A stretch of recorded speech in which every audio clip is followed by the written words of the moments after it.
There is a name in the Bible that appears once, just once, then it is never used again, not in prayers, not in preaching, not even by Jesus. That silence was intentional, and it should trouble you. Have you ever wondered why the church stopped using the name Lucifer? It once appeared in Scripture. It once appeared in hymns. It once appeared in theology. And yet today, the name feels forbidden. Why? Was the name evil? Or did its meaning change? Did the church erase it? Or did Scripture itself give us a warning? To understand this, we must slow down.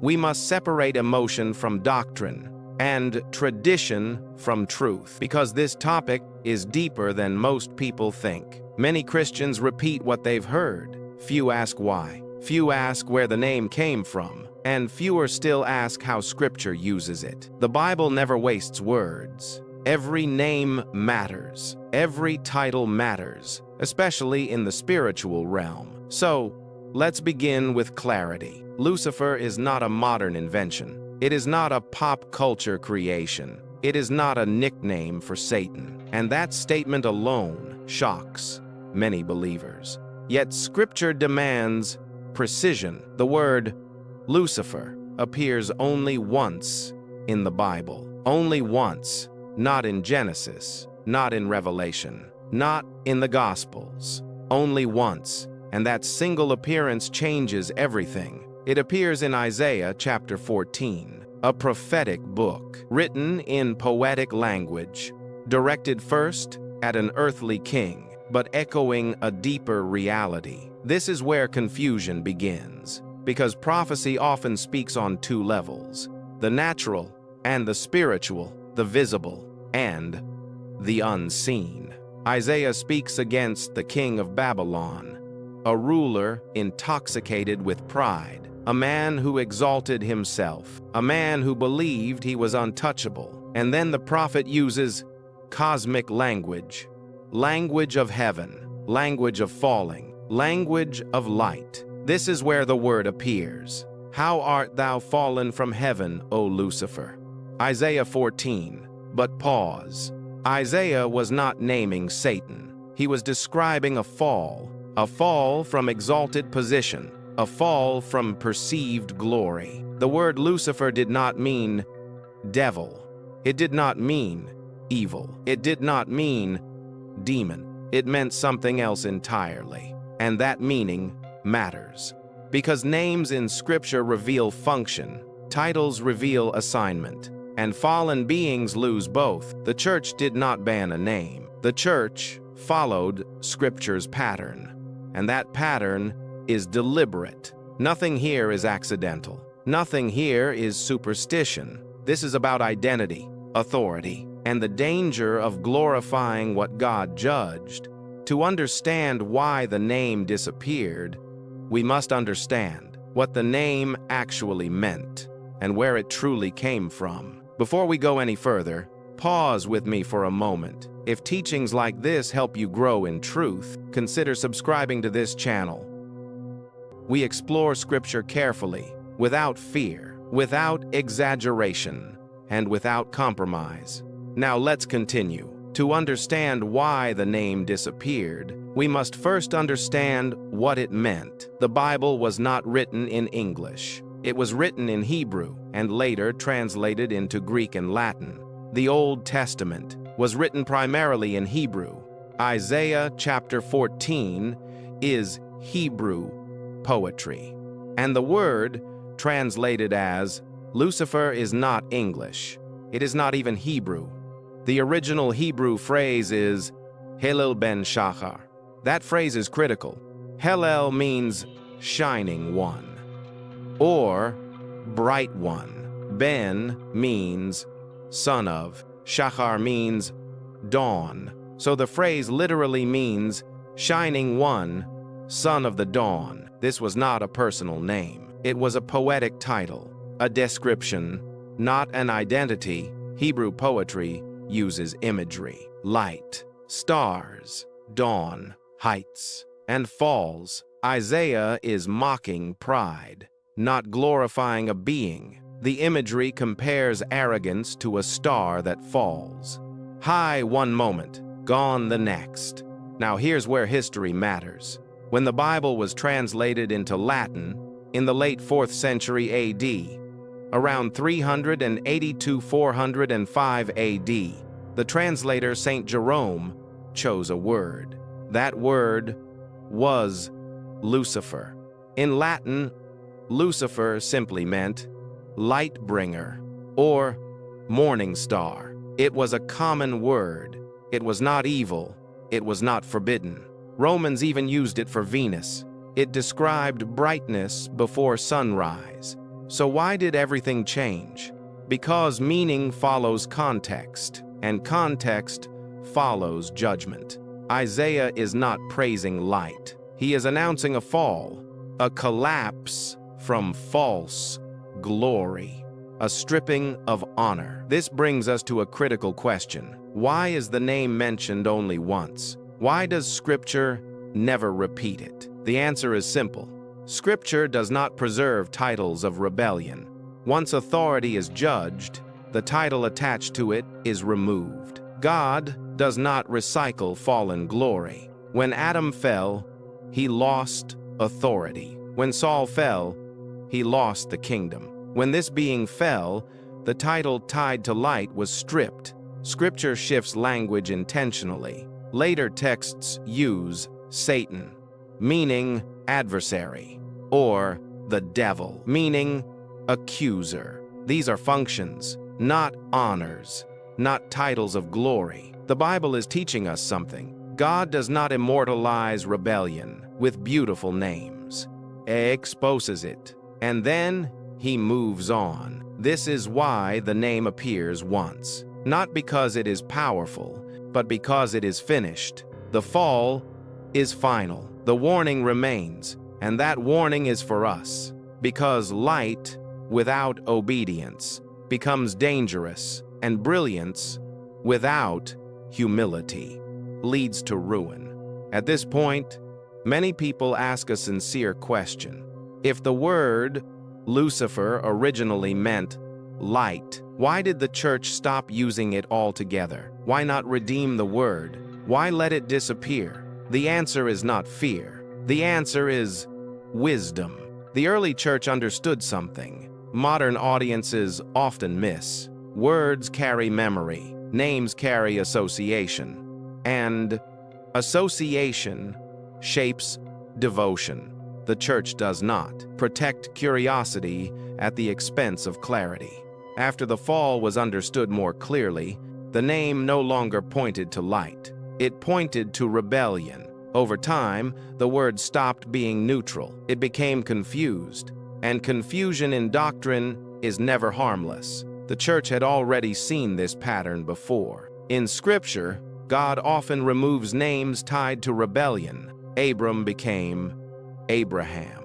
Jacob became Israel. Saul became Paul. Saul lost his kingship and his honor. Names change when roles change, but fallen roles are not renamed upward.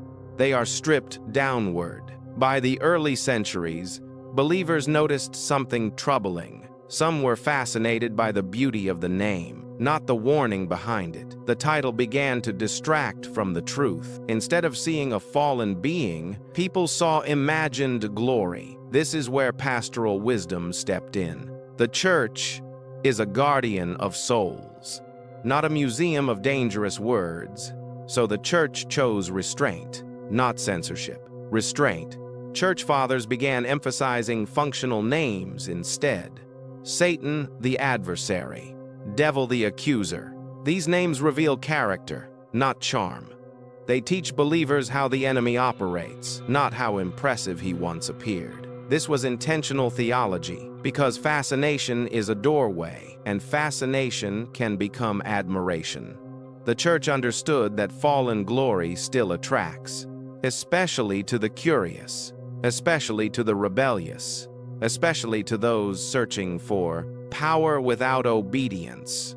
Over time, the word Lucifer stopped appearing in liturgy, not because Scripture was rejected, but because Scripture was rightly interpreted. Doctrine is not just what is written, it is how it is handled. The church preserved the warning, but refused to preserve the title. This is why you do not hear the name preached. This is why it is not prayed, because culture tries to resurrect it. The church does not recycle fallen honor, and this decision proved wise, because centuries later, fascination with the name returned, not from scripture, but from culture. Literature romanticized it. Music glorified it. Movies dramatized it. And rebellion was rebranded as enlightenment. The church's silence now speaks louder. What scripture names once and moves past, culture tries to resurrect, but the church remembers the lesson. Light without submission is not light. Knowledge without humility is not wisdom. And beauty without obedience is not glory. This brings us to the heart of the teaching, why God allows certain names to disappear, and why that disappearance is itself a warning, because not everything that shines deserves remembrance. Some things are meant to be buried, not ignored, but left behind. The fall was not accidental, and the loss of the name was not accidental either. God does not allow rebellion to keep its crown, and the church does not allow rebellion to keep its poetry. What remains is truth, clear, sober, undecorated, which leads us to the final movement, the warning for us today. Because this story is not only about a fallen being, it is about fallen pride and the cost of exalting brilliance above obedience. This teaching does not end in history. It ends with a mirror, because Scripture never reveals a fall without issuing a warning. The story of Lucifer is not preserved to satisfy curiosity. It is preserved to confront pride. The Bible gives very little detail about him, and that is intentional. God does not want fascination. He wants instruction. The danger was never in the being itself. The danger was in the desire to rise without submission, to shine without obedience, to rule without authority. This is why Jesus spoke clearly about Satan. I saw Satan fall like lightning from heaven. No poetry, no admiration, just collapse. That single sentence completes Isaiah's image. Light fell fast, and it fell hard. Notice something important. Jesus never used the name Lucifer. Neither did the apostles. Neither did the early church in teaching, because the lesson was already sealed. Titles do not save. Calling does not protect. Gifts do not preserve. Only obedience does. This is where the message becomes personal, because pride still speaks in spiritual language.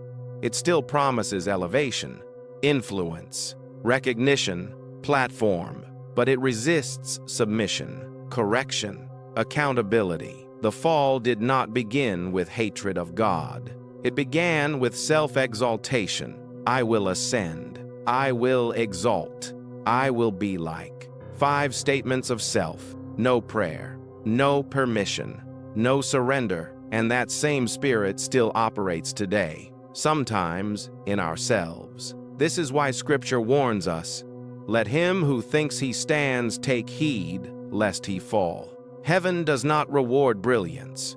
It rewards faithfulness. The name Lucifer disappeared because it no longer aligned with truth, and God will always remove what no longer reflects him.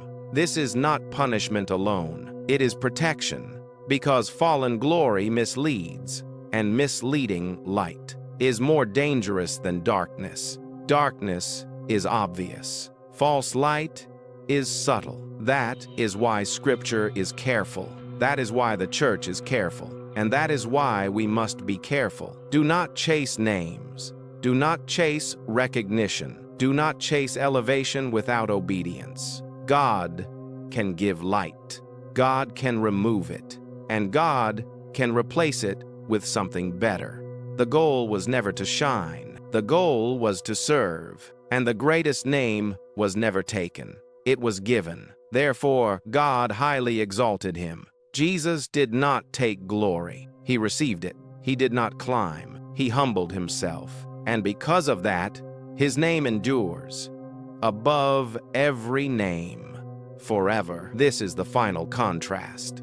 One sought glory and lost even his title. One surrendered glory and received eternal name. Choose wisely, because not every rising is from God, and not every fall is visible at first. Obedience preserves what brilliance cannot. Humility guards what gifting exposes. And the safest place is always under God's authority. Remain obedient, remain faithful, so that your name will be exalted by God.